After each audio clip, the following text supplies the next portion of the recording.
Bonjour, ici Romuald Lesage et j'ai décidé de vous parler aujourd'hui de défiscalisation. Alors la loi Duflot est remplacée par la loi Pinel. C'est pas tout à fait parce que tous les textes ne sont pas encore écrits, n'ont pas été encore publiés. Et je voudrais déjà vous faire une première appréciation. Alors, loi Pinel, arnaque ou véritable opportunité du point de vue de l'investisseur?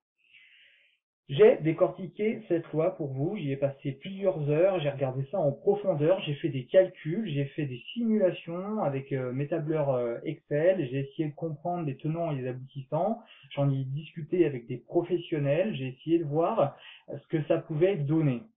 Alors, premièrement, pourquoi investir en loi Pinel ou investir tout court? Tout simplement à cause du problème des retraites. Vous avez bien compris que à terme, il est fort probable que les retraites ne soient plus aussi élevées et que l'on ne puisse pas bénéficier, comme nos grands-parents, d'une retraite aussi confortable. Donc, il va falloir investir votre argent. Alors, si vous ne l'investissez pas dans l'immobilier ou dans la défiscalisation, peut-être vous l'investirez d'une autre manière, mais en tout cas, il va falloir faire quelque chose aujourd'hui, être proactif pour éviter d'être dans une mauvaise posture demain. L'historique de l'avant Pinel. Alors, cet historique de l'avant Pinel, avant Pinel, il y a eu Duflot, et avant Duflot, il y a eu Sellier. C'est-à-dire que chaque ministre qui passe donne sa loi, donne ses améliorations, donne son point de vue, essaye de modifier la loi sur l'immobilier, tout ça pour faire en sorte que on puisse continuer à construire des logements neufs en France, que l'on puisse continuer à faire tourner l'industrie du bâtiment.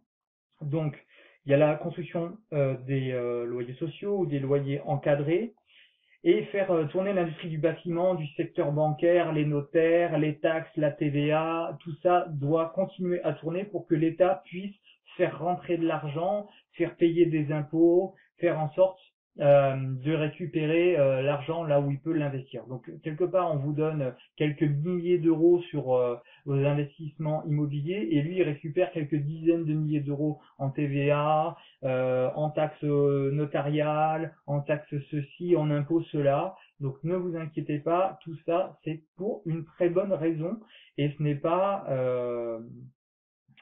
comment dire ça a une utilité pour l'État en tout cas, même si ça en a pas forcément pour vous.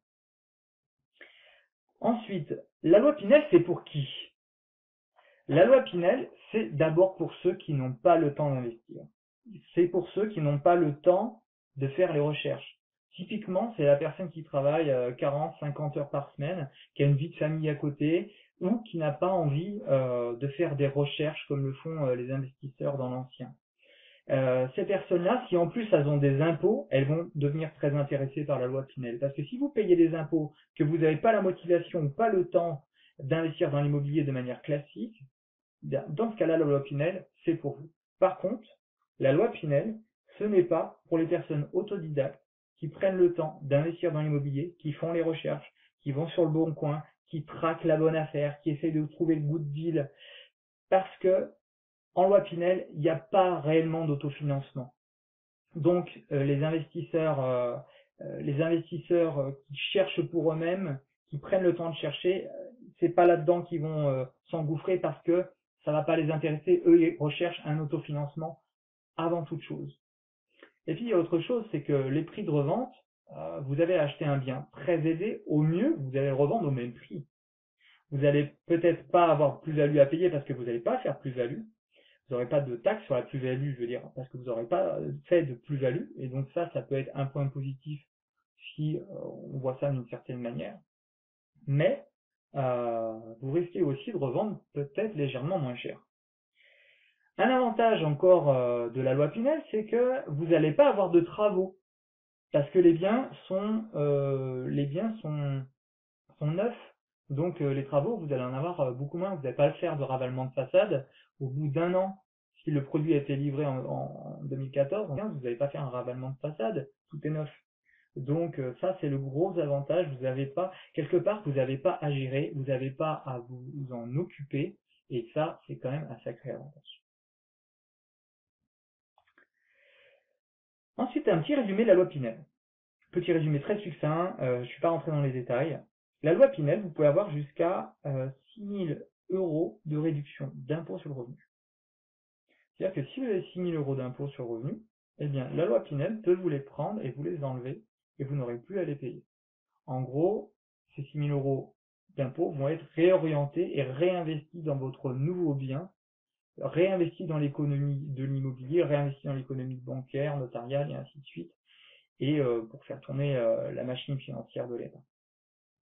6 000 € d'impôts sur le revenu, et dans ce cas-là, vous passez un contrat avec l'État pendant 6 ans, 9 ans ou 12 ans, où vous allez dire « je loue le bien que j'ai acheté en loi Pinel avec des loyers encadrés qui sont de l'ordre de moins 20% par rapport au marché. Les loyers sont capés, donc il y a des loyers maximum que vous ne pouvez pas dépasser, et donc il y a aussi des plafonds de ressources pour les locataires. Vous pourrez vous poser la question de savoir si vous obtiendrez de cette manière-là des locataires de qualité ou pas. Ça, c'est encore un autre débat. Par contre, retenez bien que les loyers sont encadrés, que vous n'allez pas pouvoir faire ce que vous voulez avec vos loyers. C'est normal parce qu'on cherche en France à faire en sorte que les loyers soient modérés pour que tout le monde puisse se loger. C'est un peu normal du point de vue de l'État d'essayer de faire ce genre de stratégie. Donc vous, l'avantage que vous allez en tirer en tant qu'investisseur, c'est une réduction d'impôt jusqu'à 6 000 € par an. Par contre, vous allez voir 6 000 €, pour payer 6 000 € d'impôt, il faut déjà gagner une certaine somme par an, et c'est pas évident que vous ayez 6 000 € d'impôt à pied sur le revenu, parce que c'est pas vraiment pour tout le monde, quoi. Si jamais vous décidez d'investir en loi Pinel, qu'est-ce que vous devez faire? Eh bien, ce que je vous conseille de faire, premièrement, c'est un bilan patrimonial avec une gestionnaire de patrimoine. Je pense notamment à Muriel Tranquier, qui pourra faire avec vous ce bilan patrimonial. Alors, j'ai discuté avec elle. Si jamais vous faites le bilan patrimonial, si vous vous formez avec la formation que l'on va faire sur la loi Pinel, dans ce cas-là, Muriel Tranquier, si vous achetez un bien avec elle en loi Pinel, s'engage à vous rembourser et le bilan patrimonial et la formation. Alors pourquoi faut vous former? Tout simplement parce qu'il faut tirer pleinement parti de la loi Pinel. Il ne faut pas juste être un pantin dans cette histoire. Il faut que vous restiez un investisseur, il faut que vous sachiez comment ça fonctionne et quelles sont les stratégies, surtout à long terme. Il faut que vous compreniez le dispositif, il faut que vous sachiez calculer vos avantages fiscaux, mais surtout, il faut que vous ayez une stratégie à long terme, une stratégie de revente ou de garde. Qu'est-ce qui va se passer au bout des 9 ans ou des 12 ans, une fois que vous aurez pleinement tiré parti des réductions d'impôts? Qu'est-ce que vous allez faire? Revendre? Garder le bien? Le transformer en loi meublé non professionnel? Comment vous allez faire ça? Eh bien ça, c'est une stratégie sur le long terme à mettre en place. Et c'est très important pour vous de faire ça. Sinon, si vous n'avez pas de stratégie sur le long terme, eh bien peut-être que vous allez vous retrouver dans 12 ans avec un bien que vous allez mal revendre ou mal louer. Et ça, c'est vraiment, vraiment pas profitable, même si dans la première partie du crédit, les 9 ans ou les 12 ans, vous avez tiré votre épingle du jeu grâce aux réductions d'impôts. Mais il faut que ça soit profitable sur toute la longueur pour vous. C'est là que c'est très intéressant de consulter une gestionnaire de patrimoine parce qu'elle va être là pour vous aider à réorienter votre bien après votre loi Pinel. Donc deux objectifs possibles comme je viens de vous le dire, soit la rente en le réorientant en loi en logement meublé non professionnel, en loi meublé non professionnel. Voilà, loueur meublé non professionnel. J'y arrive plus. Soit vous faites une revente à terme des 6 ans, 9 ans ou 12 ans. À mon avis, c'est le meilleur choix. Enfin, c'est le meilleur choix. Ça dépendra de l'âge que vous avez. Si effectivement vous avez 30 ans après les 9 ans ou les 12 ans, le meilleur choix, ce sera de revendre. Si vous en avez 60, le meilleur choix, ce sera peut-être de faire un LMNP pour différentes régions. Si vous avez 30 ans après les 6, 9, 12 ans, le meilleur choix, ça sera certainement de revendre et d'en racheter une loi Pinel ou du moins son homologue du moment. Et sinon, ce qui sera intéressant pour vous, ce sera de le réorienter en loueur meublé non professionnel pour une question d'arbitrage du bien. Voilà. Je vais vous montrer maintenant les calculs que j'ai faits pour vous parler de tout ça, parce que si je me permets de parler de tout ça, c'est que j'ai fait certains calculs qui sont intéressants pour vous, et je vais vous montrer à quel point la loi Pinel est pour les gens qui n'ont pas le temps d'investir, et pourquoi les gens qui ont le temps d'investir, c'est plus intéressant pour eux d'investir dans l'ancien. Alors voilà, j'ai simplement fait un tableau Excel avec 3 simulations. Vous voyez, première simulation ici, deuxième simulation ici, troisième simulation ici. Première simulation, j'ai acheté un T2 dans l'ancien pour 110 000 euros. Et en comparaison, un studio en loi Pinel pour 124 000 euros. Alors vous remarquerez qu'on n'a pas la même surface en loi Pinel pour à peu près le même argent. Les prix au mètre carré pour mon T2 sont de 2300 euros et 5600 euros. Donc c'est le double. Et par contre, le loyer est le double pour le T2 et pour le studio divisé par 2. Je vous laisse bien imaginer que malgré la réduction d'impôt, par exemple pour ce studio de 124 000 euros, réduction d'impôt 2480 euros par an pendant 9 ans, dans ce cas-là, vous avez un effort annuel à fournir de quasiment 3 000 euros. Alors que pour le T2, vous avez seulement un effort annuel à fournir de 1657 euros. Il vaut mieux dans ce cas-là être dans l'ancien. Je vais vous donner un cas inverse. Pourquoi ça se passe comme ça pour le studio? Tout simplement parce que les petits loyers, les petites surfaces ne sont pas intéressantes en loi Pinel. Parce qu'il y a un calcul de coefficient à mettre en place pour faire diminuer les loyers des petites surfaces. Et ce calcul de coefficient ne profite pas à la loi Pinel, en tout cas ne profiteront pas aux investisseurs loi Pinel. Si vous avez une petite surface, il vaut mieux acheter dans l'ancien, tout simplement. Donc si vous avez très peu de moyens en dessous de 120 000 euros, il vaut mieux acheter dans l'ancien. Ça c'est ma conclusion. Deuxième étude, j'ai pris une loi Pinel, un T2 à Bordeaux, donc en zone B1, 45 mètres carrés, 5 000 euros. Un loyer de 500 euros, des frais de 45 euros par mois, 600 euros de taxes foncières. Et dans ce cas-là, la réduction Pinel est de 4 500 euros par an. Pour avoir ces 4 500 euros, pour les avoir sur sa feuille de salaire, il faut quand même gagner 34 000 euros.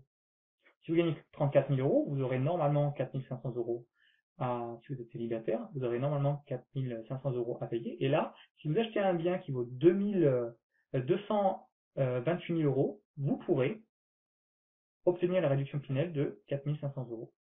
Et dans ce cas-là, votre effort sera d'environ 4 000 euros, alors que pour le même T2 dans l'ancien 62 mètres carrés, 800 euros de loyer, et bien dans ce cas-là, votre effort annuel est supérieur, quasiment 5 000 euros d'un côté, 4 000 euros de l'autre.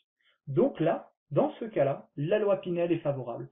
Donc vous notez que la loi Pinel est favorable si jamais vous deviez acheter une surface moyenne dans l'ancien par rapport à une surface moyenne en Pinel. Maintenant, j'ai pris le cas extrême de la réduction maximale d'impôt, 6 000 euros. Dans ce cas-là, il faut gagner quand même 39 000 euros par an pour avoir 6 000 euros à payer d'impôt sur le revenu. Un T3 en loi Pinel à 313 000 euros. Loyer 624 euros en loi Pinel. Effort 6 600 par an de votre poche. Vous devrez sortir 6 600 euros de votre poche par an. Et j'ai pris exactement ce que veulent pas faire les gens qui investissent en loi Pinel, mais ce que voudront faire exactement les gens qui veulent investir dans l'ancien, c'est-à-dire dépenser beaucoup de temps pour gagner beaucoup d'argent. D'un côté, vous avez ici la loi Pinel, 6 678 euros, vous ne faites aucun effort, donc 6 678 euros de votre poche, vous ne faites aucun effort. Et de l'autre côté, vous achetez 3 T2 à Bègle, comme on a vu ici en haut. Vous achetez 3 T2 à Bègle, donc il faudra trouver les 3, il faudra passer 3 fois chez le notaire, il faudra faire 3 fois les travaux, il faudra faire 3 fois ceci, 3 fois cela. C'est beaucoup de temps, beaucoup d'énergie. Et là, effectivement, vous allez gagner, vous allez avoir seulement 5 000 euros à mettre de votre poche. Alors je tiens à dire que les biens dans l'ancien là que j'ai pris pour comparer, ce ne sont pas du tout des biens optimisés pour l'investissement locatif. J'ai pris le premier qui passait. Je suis allé sur le Bon Coin, j'en ai pris un, je l'ai mis dans le tableur Excel. Donc j'ai pas fait de recherche pour ces biens-là. Vous avez bien compris que ces biens-là ne autofinanceraient pas du tout. Donc évidemment, moi c'est pas du tout ce que je recommande d'acheter. Ça c'est, faut bien comprendre. Par contre, en prenant un de manière lambda, vous voyez bien que même en prenant en loi Pinel ici euh, avec une réduction d'impôt maximale, c'est presque équivalent, à 1000 euros près, c'est presque équivalent, à 1500 euros près, c'est presque équivalent que 3C3 ABEC qui vont vous faire transpirer beaucoup d'efforts, beaucoup de temps de recherche, du temps chez les notaires, des problèmes, ainsi de suite. Tandis que là, pour ce T3 ABEG, si vous payez 6000 euros d'impôt, vous allez chez votre gestionnaire de patrimoine, vous allez voir Muriel Tranquier, vous lui dites, voilà, je voudrais signer une loi Pinel avec vous, et ça se fait et c'est terminé. Donc si vous n'avez pas de temps pour investir dans l'immobilier, investissez en loi Pinel, ça peut être une bonne solution pour vous. Par contre, vous aurez toujours un petit peu d'effort à fournir. Vous avez bien vu, les biens ne s'autofinancent pas, donc il faut que vous ayez la capacité tous les mois de mettre un petit peu de l'argent de côté. Si tous les mois vous arrivez à mettre 300, 500, 600, 800 euros de côté, eh bien la loi Pinel est faite pour vous parce que si vous investissez de l'argent et que vous le mettez sur votre compte bancaire à 1%, 2%, 3%, la loi Pinel, on a fait le calcul avec Muriel, vous rapportera, elle, plutôt 11%. C'est quand même beaucoup plus profitable 11% que 3%. Donc prenez le levier bancaire, prenez le levier de l'immobilier, investissez dans l'immobilier. Premièrement, 20% du bien sera payé par la réduction d'impôt, 40% du bien sera payé par euh, le locataire et 40% du bien sera payé par votre épargne, par vos économies que vous faites tous les mois. Et au lieu de les laisser sur un livret A, ça sera quand même beaucoup plus profitable pour vous de les investir en loi Pinel. Voilà, c'était Romain Le Sage et je suis ravi d'avoir fait cette vidéo pour vous. Bonne journée.